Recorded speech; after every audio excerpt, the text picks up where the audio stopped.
But what does failure even look like? It's different for everybody. Is it measurable? I don't think it's measurable. Mm-hmm. Everybody sets their own goals. And I think when in their head, when they don't achieve their goals in their head, they're failing. Yeah. But are you really failing or are you growing? Yeah. Who came up with the term failure? Like, let's go research that. I'm not kidding. Yeah. You know what I mean? You can't measure failure because everybody's way of thinking of how they fail is different across the board. For me, failing as a mom is going to be different to me than maybe another mom.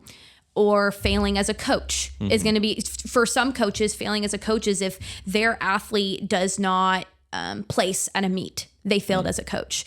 To me, if I see my athlete's confidence start to decrease in my head, then I failed as a coach because I could care. I shouldn't say that. I care about, the weight that's on the bar, but I care more about their mental strength and their mental game and their confidence and the way they move the bar fluently than how much weight they're moving, and everybody's thought processes are different. So what is failure really? It's not measurable. Well, I think it's just funny talking to a lot of small business owners and stuff is because like whenever they talk about failure, and I think it's like important to know like what does that actually look like to you, but also I just don't think you're ever going to hit it. Like I don't think you're ever going to know. Like if you failed, it'll be one of those things where like probably at the end of the day, it actually looks like, oh, I'm just like I don't have enough clients to sustain to keep doing this. Is probably what it actually looks like.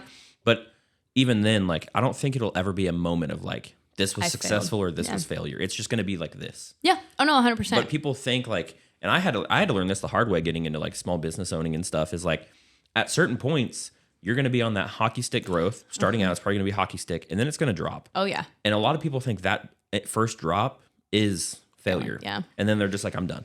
And it's like, if that's going to be it, then don't even get started because it's going to be like this forever. It's never going to stop.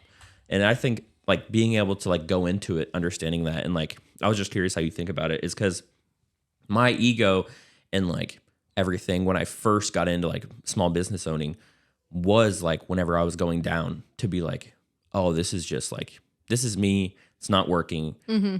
And then I'm starting to realize like, this is just part of the process. Yeah. This is just what everyone else is going through as well. Yeah. Especially being a part of like doing this podcast now and talking to people. I'm like, this is normal. Yep. And also nobody has it figured out. No. And that's a reoccurring theme I keep bringing up. We're all treading water. Yeah. We're all just trying to keep our head above water.